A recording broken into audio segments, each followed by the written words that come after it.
BBC reporter Sonia Mumtaz spoke with acupuncturist and health practitioner Sue Allen at her clinic as to how Eastern health practices can help with leading a healthier lifestyle.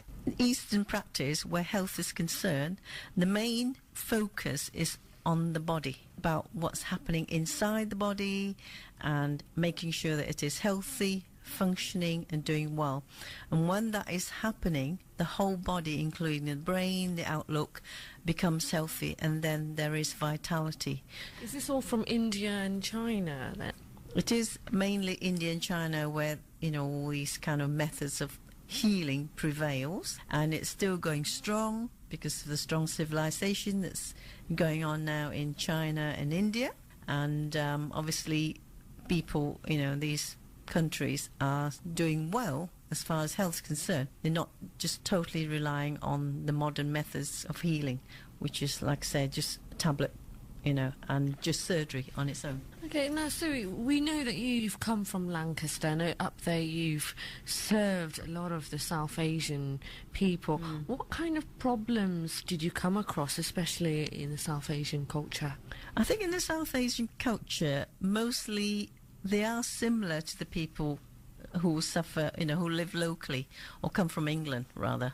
So basically arthritis, stiffness, aches and pains. In the Asian population, there is a high tendency for developing diabetes type 2 and also other associated problems to do with loneliness, some of the older people. Yeah. So, and mainly it's kind of boredom, and boredom kind of makes them eat, and eating the food that... Overthink.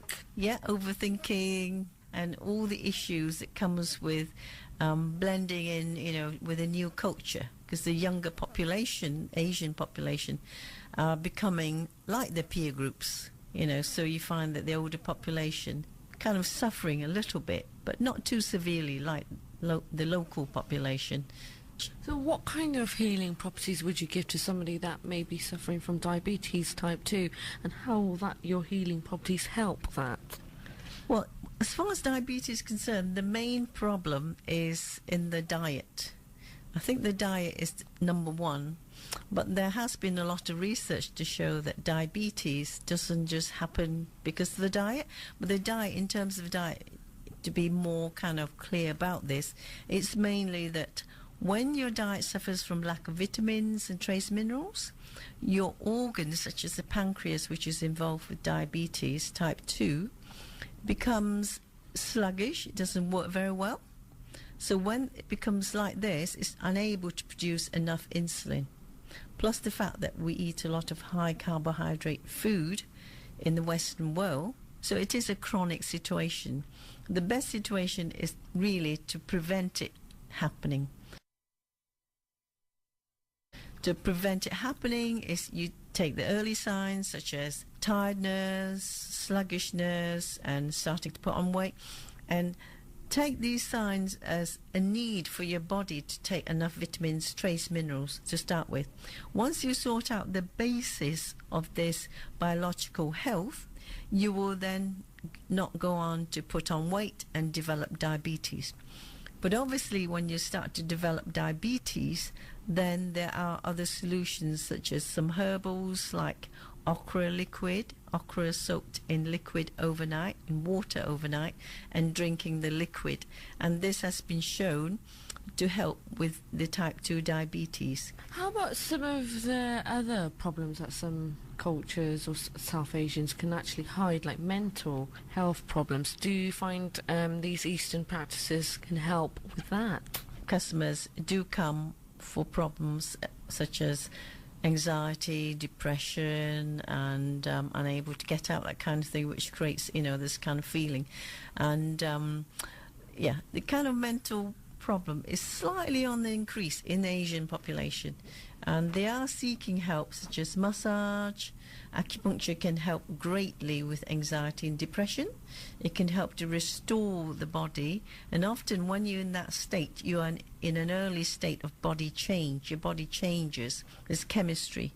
So when you change the body's chemistry, your thinking, your brain changes, and then you start to move on in life. So the best treatment, in my mind, is acupuncture as a big starting point. In India, acupuncture is very big. A lot of physicians in India practice acupuncture, and they also practice homeopathy.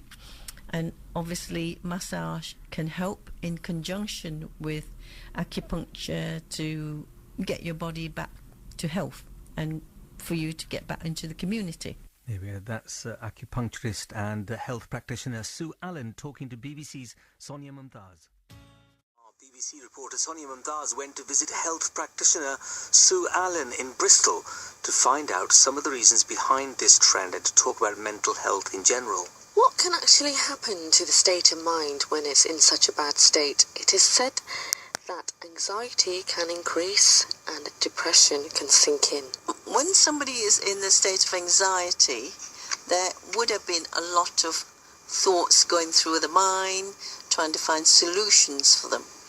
And when this situation occurs is when they're unable to express the feelings correctly or truthfully to somebody who can listen to them, or emotionally sort of accepting of their feelings. What would happen is anxiety can increase and occur over a period of time, and when these issues in the mind are not resolved, depression then sets in.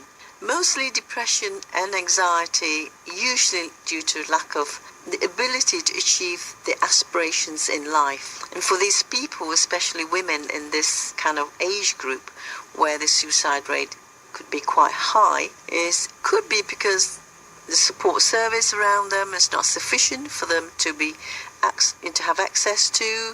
For example, counselling by Asian support workers who will be more perhaps, listening to their problems, more acceptable to them, for them to be able to express their feelings more truthfully. We can help ourselves by having more leisure in the community to help a state of mind. In the community, there could be more perhaps leisure groups such as yoga groups and dancing groups to help them express the feeling and develop, self-development. And all these things help towards that person achieving what, they could aspire to, perhaps in a more liberal way. So what can drive people to a bad state of mind? It can be said that reoccurring thoughts can have a bad impact on the mind. What would drive people to that state is because they often have thoughts going through the mind. And these thoughts are questions in the mind that would like to have some answers to. Having access to a counsellor who's sympathetic or empathetic to the feelings, allowing them to vocalise the feelings and express the feelings and to feel whether these feelings are correct or perhaps not rational, or perhaps to help them sort of remove feelings and to feel accepted by the family, and also to help them remove the old belief systems are not perhaps so useful in their life at this moment in time, because these young people obviously would have integrated into the Western society, very highly educated, very knowledgeable, but at the same time emotionally they would like somebody who's intelligent enough to understand their feelings so that they can integrate more smoothly into the society. At the same time, I think with the Asian culture, there is the dichotomy between Asian lifestyle, which is still existing in their, social arena, and the Western lifestyle. And it's that bridge that has to be liberalised and helped by, members of the society. I think early recognition of these problems. What can happen to the brain when it is stressed? It can be said to look for some of these symptoms when in that state. When somebody's anxious, you find that there's a lot of thoughts going through in the brain, and the brain consists of lots of nerve cells, and when nerve cells are going through a lot of stress, a lot of work going through, they need a lot of good chemicals, brain chemicals, which are produced by the body's organs, obviously affecting the brain. So there are various things that can do. First of all, when somebody's anxious, they then go through depression, they'll first of all feel a low energy, tiredness, exhausted, unable to think, because the brain's literally kind of coming to a standstill at a certain time. Yeah, when it's dealing with stress, it will work much, much faster. So much so that all the chemicals in the brain used up from the body, produced by the body, which is why it gives you the tiredness. So when you're tired, you then lack the focus, you lack concentration, and then that's what happens, is you tend to give up. So when you give up, you tend to just retire away into life, not saying anything, and then it becomes a vicious circle. I feel the most important thing is when somebody's going through anxiety, depression, when they get the early signs, is to look into the health. We can look after ourselves by supplementing our diets religiously. Look into supplementing the body with trace minerals, vitamins, which we don't store trace minerals either, and also in general the minerals such as sodium and potassium, which we get from fruits and vegetables. So eating a healthy diet, which is important, and when that is not happening, then supplementing with something like spirulina or biafra tablets, or even fish oil or evening primrose oil, will help the brain to work much better and smoother.